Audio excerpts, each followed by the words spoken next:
अतीन्द्रिय क्षमताओं का आधार और विज्ञान। घटना इंग्लैंड के चेशायर नगर की है। यहाँ रहने वाली जीना ब्यूचैम्प, जो एक सेक्रेटरी का काम करती थी, एक दिन विक्टोरिया स्टेशन पर बैठी अपनी माँ से बातचीत कर रही थी। स्टेशन वे इसलिए आई थी कि उन्हें ट्रेन द्वारा मेंटेंस सिटी जाना था और वहाँ से हवाई जहाज़ द्वारा करेटा ब्रेवा। ट्रेन आने में अभी थोड़ी ही देर थी, इसलिए माँ बेटी एकांत में बैठ ही बातचीत कर रही थीं। अभी थोड़ा ही समय हुआ था कि एकाएक जीना बोली, माँ, मुझे बार बार डर लग रहा है और ऐसा लगता है कि मेरे अवचेतन मन में कोई कह रहा है कि यह यात्रा खतरे से खाली नहीं है। मैं तो यह यात्रा नहीं करूँगी। माँ बोली, बेटी, यह तेरा वहम है, तू तो व्यर्थ ही डरी रही है। इस तरह का अंधविश्वास एक प्रकार का पिछड़ापन है।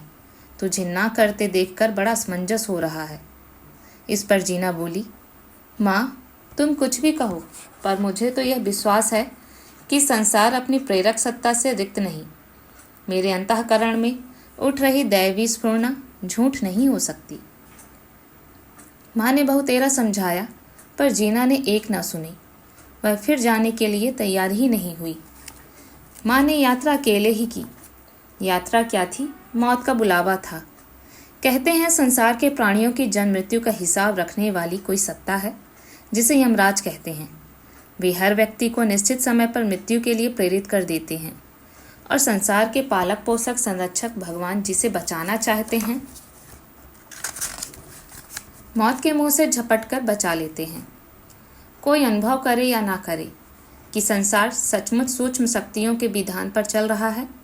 यहाँ प्रस्तुत की जा रही घटनाएं इस बात की पुष्टि करती हैं। जीना को घर लौटे 4 से 5 घंटे ही हुए थे, तभी अर्जेंट द्रुतगामी तार आया। अब तक जो मात्र प्रेरणा और आशंका थी, वह सच निकली। तार में सूचना थी कि आपकी माँ श्रीमती ब्यूचैम्प जिस जहाज़ से कारेटा ब्रेवा जा रही थी, परिफिगनान फ्रांस के पास गिरकर नष्ट हो गया और आपकी माँ की मृत्यु हो गई। इस विमान दुर्घटना में विमान में सवार एक भी व्यक्ति नहीं बचा। जीना को अंतिम समय प्रेरणा और कार्यक्रम का परिवर्तन क्या किसी भूत और भविष्य को जानने वाली मनुष्य के से उच्च सत्ता का काम नहीं है। ड्यूक विश्वविद्यालय में परमाणुविज्ञान से संबंधित एक स्त्री से संबंधित घटना इस प्रकार है। दूसरा महायुद्ध प्रारंभ हो चुका था। तब मेरे पति को स्नायु सन्निपात नर्वस ब्रेकडाउन हो गया। वे घर से बाहर लगभग 50 मील दूर एक चिकित्सालय में चिकित्सा करा रहे थे। हम दोनों प्रतिदिन एक दूसरे को पत्र लिखते। एक दिन शाम को मैं अपने ड्राइंग रूम में अकेली बैठी थी। 8 बजने वाले थे कि एकाएक मुझे बेचैनी होने लगी। बहुत प्रयत्न करने पर भी व्यग्रता बढ़ती ही गई। इस अनायास परिताप का कारण समझ नहीं पा रही थी। मुझे ऐसा लगा जैसे मुझे कोई टेलीफोन की ओर आकर्षित कर रहा है। मुझे ऐसा लगा कि अपने पति को टेलीफोन करूं। इसी गरज से टेलीफोन के पास तक चली गई। मुझे अनावश्यक फ़ोन करने की मनाही कर दी गई थी, इसलिए आसपास चक्कर तो काटती रही, पर फ़ोन न कर सकी और फिर चुपचाप लौट आई। दूसरे दिन पति के 2 पत्र आए। एक तो प्रतिदिन लिखा जाने वाला पत्र था, जो नियमित रूप से आता था।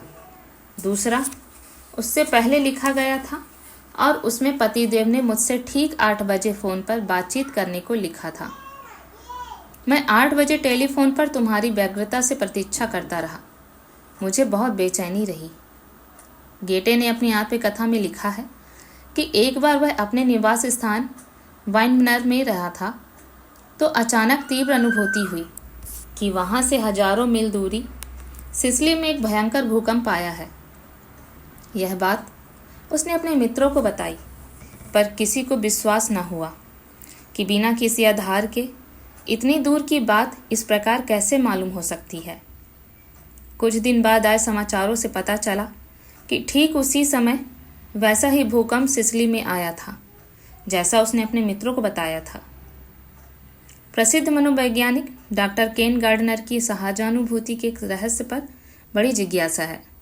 उन्होंने ऐसी सैकड़ों घटनाएं एकत्रित की हैं जो भूत या भविष्य की जानकारी देती हैं। और बाद में उनके सत्य होने का प्रमाण मिलता है। इन घटनाओं को उन्होंने दुनिया के अनेक अखबारों में छपाया है। लंदन में रोनाल्ड आर्थर नामक एक व्यक्ति ट्रोब ब्रिज के जॉर्ज होटल में नाश्ते के लिए गया। वहां जाने का एक आकर्षण यह भी था कि उस होटल में एक ऐसी लड़की रहती थी जो लोगों का भविष्य बता सकती थी। रोनाल्ड आर्थर को उसने बहुत सी बातें बताई जो भविष्य से संबंधित थी। वह जितनी ही सत्य थी, रोनाल्ड की जिज्ञासा उतनी ही बढ़ती गई। लड़की एकाएक रुक गई तो उन्होंने पूछा, आगे मेरे भविष्य में क्या होगा? तो लड़की बोली, दुर्भाग्य कि नवंबर के बाद आपका कोई भविष्य ही नहीं है। यह कहकर वह वहां से चली गई। सचमुच उसी वर्ष नवंबर में रोनाल्ड की मृत्यु हो गई।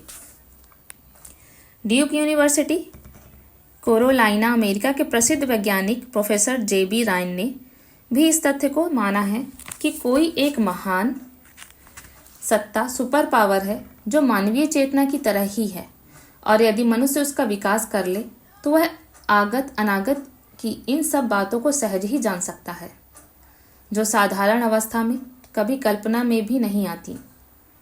मनोगतिशीलता वस्तुतः शरीर या किसी शारीरिक ऊर्जा से संबंध नहीं रखती। उसका संबंध प्राण और संकल्प सूक्ष्म शरीर से रहता है, पर उसकी शक्ति अपरिमित होती है। साप और वरदान तक उससे सफल होते देखे जाते हैं। एक बार दक्षिणेश्वर के काली मंदिर में भक्तों के एक मेले में रानी रासमणि भी सम्मिलित हुई। रानी ने दक्षिणेश्वर मंदिर को बहुत धन मिलता था। स्वामी रामकृष्ण परमहंस ने सहसा उनसे जोर का तमाचा मार दिया तो उनके अंगरक्षक बहुत नाराज हुए, पर रानी ने उन्हें शांत करते हुए स्वीकार किया कि उन्हें ऐसे पवित्र स्थान में जो बात नहीं सोचनी थी वह सोच रही थी। उसे रामकृष्ण परमहंस की इस प्रकार जान गए, इसे तब बड़ी आश्चर्य की दृष्टि से देखा गया। पर अब परा मनोविज्ञान इसे मन की संकल्प सिद्धि का छोटा सा चमत्कार मानता है। स्वामी विवेकानंद ने सिस्टर निवेदिता को इसी तरह अपनी मृत्यु का पूर्व ज्ञान करा दिया था। स्वामी शिवानंद ने एक बार एक ग्रामीण की, जो उन्हें दूध पहुंचाने आता था, एक सांप से रक्षा की। जब वह स्वामी जी के पास पहुंचा तो उन्होंने आते ही पूछा, सांप ने कहाँ काटा? वह व्यक्ति यह सुनकर आश्चर्यचकित रह गया। रास्ते में सांप ने जहाँ काटा था वह स्थान दिखाया और स्वामी जी ने मंत्र बल से उसे अच्छा कर दिया।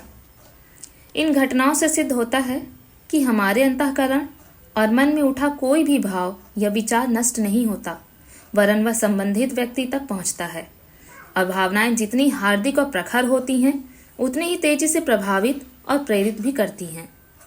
देव उपासनाओं से मिलने वाला अनुग्रह और प्रार्थना से मिलने वाला आशीर्वाद भी इसी तरह होता है।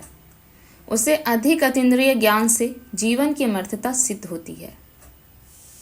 वह इस तरह की, जब हम स्वप्नावस्था में होते हैं तो भी अतीन्द्रिय नियतीत ज्ञान की अनुभूति होती रहती है। ऐसा लगता है जैसे हम प्रत्यक्ष शरीर से चल फिर उठ बैठ और क्रियाएं कर रहे हों। उस समय की कितनी भी अनुभूतियां इतनी सच्ची निकलती हैं कि आश्चर्यचकित रह जाना पड़ता है। अपने पति की हत्या से पूर्व ही राष्ट्रपति अब्राहम लिंकन की पत्नी ने एक सुस्पष्ट स्वप्न में अपने पति की मृत्यु का दृश्य देखा था। पौराणिक कथा है कि भरत ने कई दिन पूर्व ही अयोध्या में होने वाले विग्रह और दशरथ की मृत्यु का भविष्य दर्शन स्वप्न में किया था। प्राचीन टेस्टामेंट की एक घटना से यह भी सिद्ध होता है कि इस तरह का इंद्रियातीत ज्ञान जागृत अवस्था में भी हो सकता है और किसी को विचार संचार भी किया जा सकता है। एक बार राजा बेलशज्जार अपने मेहमानों के साथ भोजन के लिए बैठे, तभी उन्हें किसी के हाथ ऊपर उठते और उंगली से दीवार पर कुछ शब्द लिखे दिखे। भविष्यवक्ता डेनियल ने उक्त सारी घटना की व्याख्या करते हुए बताया, राजा का राज और अस्तित्व खतरे में है। वैसा ही हुआ भी। प्रातःकाल होने से पूर्व ही सम्राट की हत्या कर दी गई और डोरिस नाम के कुछ पदाधिकारी ने राज सत्ता पर अपना अधिकार कर लिया। अपने भावों को व्यक्त करने के लिए जब आत्मा को बोलने की इच्छा होती है तो वह बुद्धि द्वारा अर्थों को संग्रहित कर मन को इस कार्य के लिए प्रेरित करती है। मन शरीरस्थ अग्नि द्वारा प्राणवायु को गर्म करके उसे अपने प्रयोजन के लिए गतिमान करता है। नाभि प्रदेश से उठता हुआ यह वायु छाती, उरस आदि स्थानों में से उत्क्रमण कर कंठ प्रदेश में पहुंचता है। उपर्युक्त प्रक्रिया वायु और आकाश तत्वों से मिलकर कंपन करती है। इन ध्वनि कंपनों को अभ्यंतर प्रयत्नों से किसी के भी पास पहुंचाया जा सकता है।